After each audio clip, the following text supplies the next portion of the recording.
The night was painted in green, white, and red, but beneath the fireworks and cheers something darker lurked. Every alley pulsed with music and blood. Every cheer masked a scream.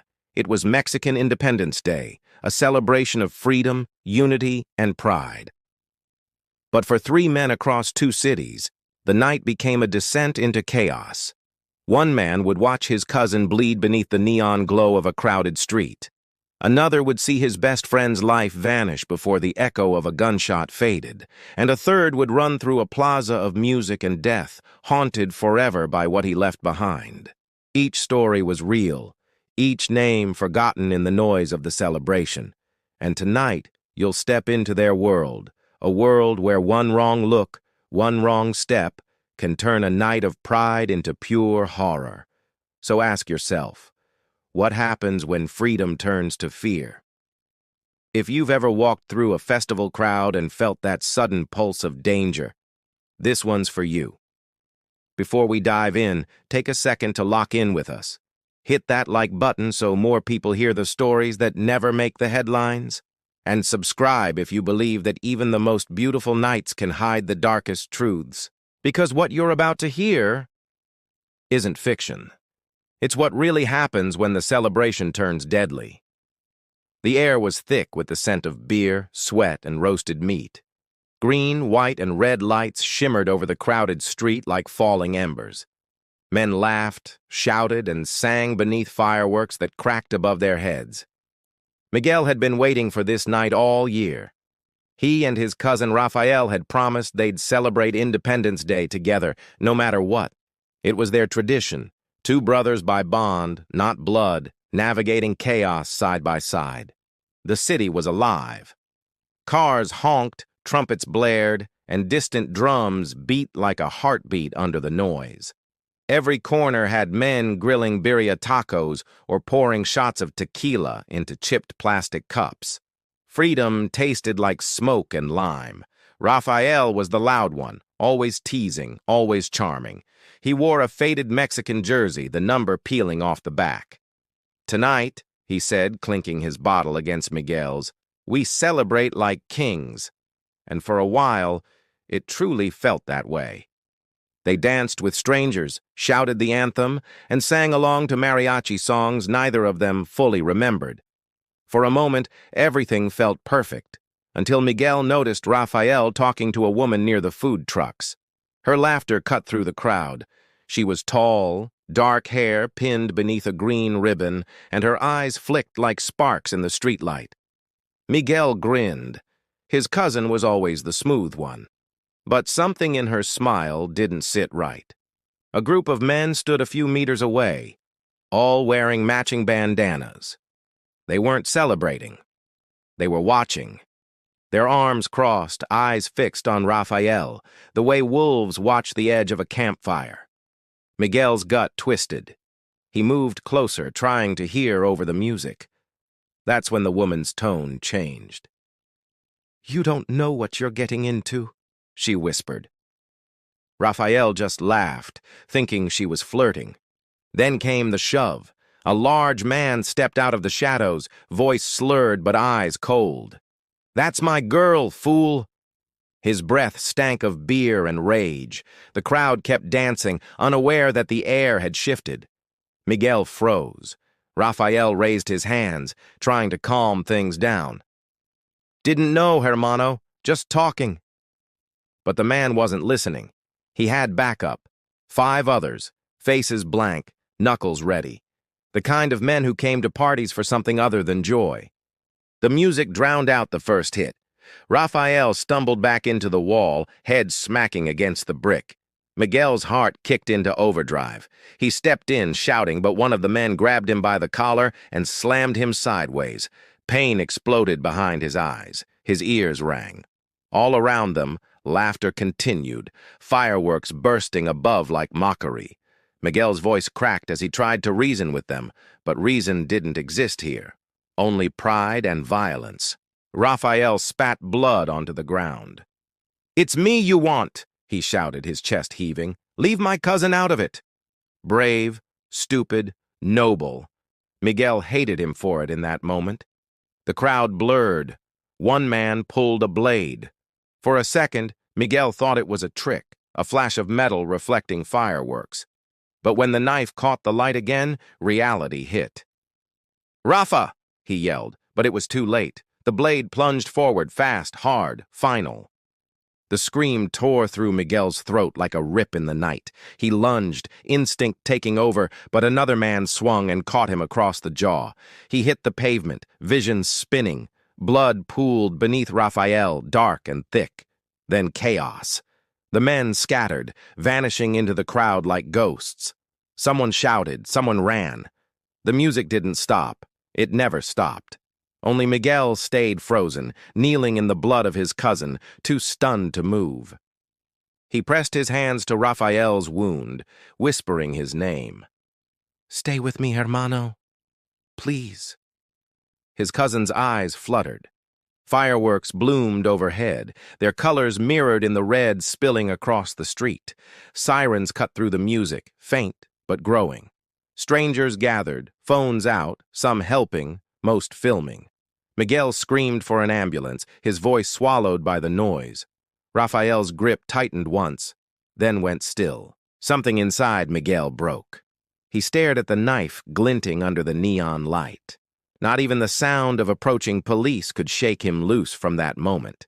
The world had narrowed to pain and silence. Later, they said it was gang-related. A random confrontation. Nobody arrested, no justice, just names in a report and blood on the street. But Miguel knew better. He had seen their faces. He had memorized their tattoos. Weeks passed. The celebrations ended, but the nightmares didn't. He heard fireworks every night, phantom echoes that turned into screams. He saw Raphael in every reflection, smiling, alive, before the image twisted into the moment of his death. Miguel stopped going out. He stopped celebrating. But deep inside, something dark began to grow. The need to find them, to make the night mean something other than loss. Revenge, whispered his reflection, sounded like justice. One evening, months later, he returned to that same street. The lights were gone. The food trucks replaced by shadows. He could still see the bloodstain beneath the rain-worn concrete.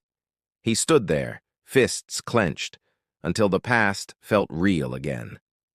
A man walked up behind him, older, scarred, holding a cigarette between trembling fingers. "You shouldn't be here," the stranger said.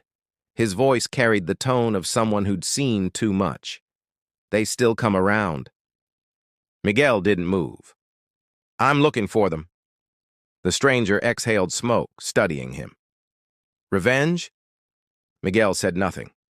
The man chuckled. "Then you're already dead, kid. Just don't know it yet." But Miguel didn't care. Every fiber of his being burned with one purpose.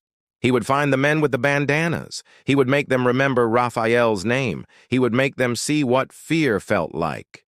He spent nights tracking rumors, a group of thugs who partied in the same district, flashing knives, picking fights.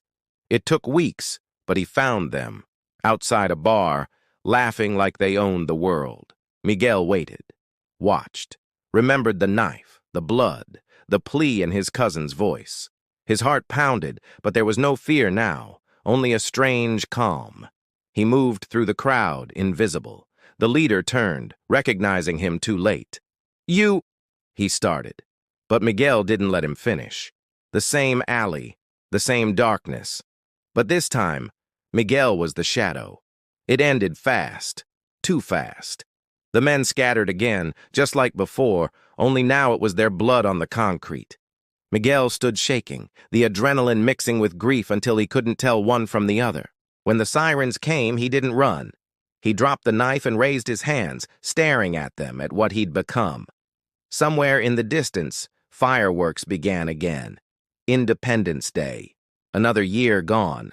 As they cuffed him, one officer whispered, "You didn't have to do this." Miguel met his eyes. Neither did they. His voice was quiet, steady, like the silence before a storm. Later, in his cell, he could still hear the music, the cheers, the smell of smoke and blood mingled in memory. Every night he replayed it. the moment freedom turned to fear. And sometimes, in the darkness, he swore he heard Raphael's voice again, whispering through the noise, not in anger, but in forgiveness. "You're free now, hermano," it said. "But at what cost?" Miguel closed his eyes, the echo fading into the hum of the prison lights. Outside, the city celebrated another year of independence, unaware that for one man, freedom had been buried long ago beneath the sound of fireworks and screams. The night began with thunderous applause and the sound of trumpets. Plaza Garibaldi overflowed with music, color, and men shouting in pride. Every face glowed beneath the fireworks. Every hand held a flag or bottle. Alejandro had been away from Mexico City for years. He'd grown tired of the noise, the crowds, the chaos. But this year, his brother Diego insisted they go back. "One night," Diego said, "for old times."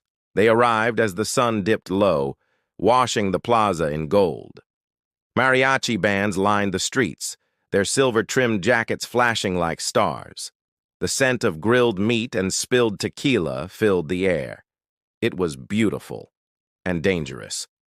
Alejandro noticed it first, the tension beneath the laughter.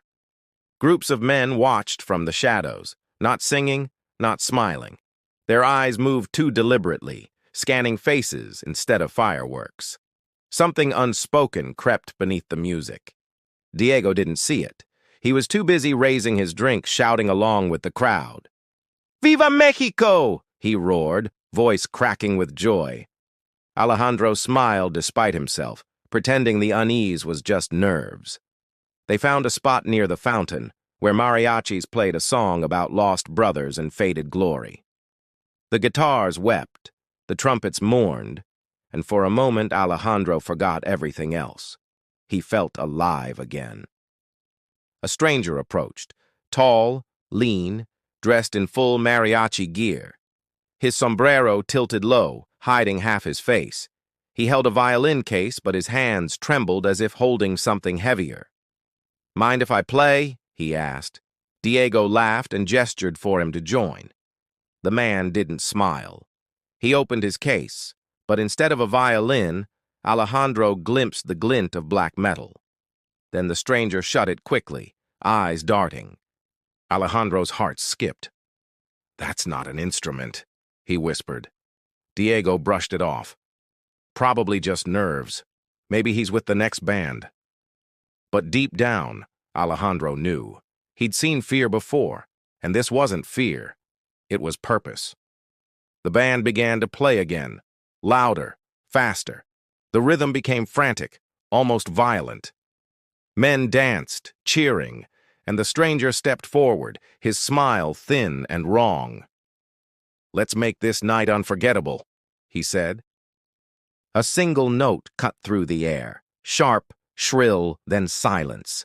The stranger dropped the case and chaos erupted. Gunfire split the music, trumpets fell, guitars shattered, screams rose like smoke from the plaza floor. Alejandro dove behind the fountain, dragging Diego with him. The air filled with the metallic scent of blood and fireworks. Men ran in every direction, some shouting for help, others too stunned to move. Through the panic, Alejandro saw them. 3 men dressed as mariachis, weapons drawn, firing into the crowd. They moved with precision, no hesitation, no mercy. It wasn't madness. It was a message. Diego tried to stand, but Alejandro yanked him down. "Stay low," he hissed. Bullets cracked overhead, shattering glass and pride alike. A flag fell beside them, its green soaked red. They crawled through the chaos, weaving between bodies. Every step was a heartbeat. Every breath felt stolen. Alejandro grabbed Diego's wrist, pulling him toward the side street, but then Diego stopped. "There's a kid," Diego said. Beneath a fallen vendor cart, a small boy cried out, trapped. Alejandro hesitated. The shooters were close, but Diego didn't. He ran toward the cart without looking back. Alejandro shouted his name, but the noise drowned him out. Diego lifted the cart, freeing the child. The boy ran. Diego smiled for half a second. Then his chest burst open. The smile vanished. Alejandro froze. His brother collapsed in slow motion, like a puppet whose strings had been cut. The mariachis turned away, disappearing into the smoke as if they were never there. The music was gone. Only sirens remained. He crawled to Diego's side. Blood pooled fast, dark as oil. "Stay with me," Alejandro whispered. His hands shook as he pressed against the wound. Diego's eyes flickered, mouth trembling with something that never became words. The plaza emptied. Soldiers stormed in minutes later, shouting orders, stepping over the fallen. Alejandro refused to move. He sat beside his brother until the lights blurred, until everything turned cold and hollow. Later, in the morgue, they asked for identification. Alejandro could barely hold the pen. "Occupation?" one officer asked softly. Alejandro stared at the blank form and said, "Brother." It was the only truth left. Days turned into weeks. The news called it a cartel hit. Men disguised as mariachis settling scores. 4 dead, 9 injured, no arrests. Life went on. Music returned to the plaza. The world forgot. But Alejandro didn't. Every night he woke to phantom trumpets, hearing the gunfire buried within their notes. He avoided mirrors. They showed him Diego's face instead of his own. He wasn't the same man anymore. One evening, he returned to Garibaldi. No crowds, no music, just echoes. He lit a candle near the fountain, the same spot where his brother had fallen. "You saved him," Alejandro whispered. "Now who saves me?" a voice answered from the dark. "You looking for peace or payback?" A man stepped from the shadows, older, wearing the same silver-trimmed jacket as the killers. His eyes gleamed with knowledge and regret. Alejandro didn't flinch. "You were there," he said. The man nodded slowly. "We didn't come for you. We came for someone else. But your brother, he got in the way." His voice cracked like worn strings. "Then help me find them," Alejandro said. The man stared at him for a long time, then sighed. "You find them, you'll lose yourself, but maybe that's what you want." He handed him a torn photograph. The photo showed 3 men, faces hidden by sombreros, rifles in hand. Scrawled on the back was a single word: Reforma. Alejandro pocketed it, his heart pounding like the drums of war. Weeks later, he found the place, a bar near Avenida Reforma, neon sign flickering, mariachi music blaring like an insult. He walked in wearing Diego's old jacket, his brother's watch ticking against his wrist. The same 3 men sat in the back, laughing, drinking. Their laughter hit him harder than the memory. Alejandro approached quietly, each step a funeral bell. "Remember the plaza?" he asked. The men froze. Recognition flashed in their eyes. One reached for his weapon, but Alejandro was faster. The struggle was brief, brutal, silent. When it ended, the music still played. Only they didn't. Alejandro stood over them, breathing hard. His hands shook, but his face was calm.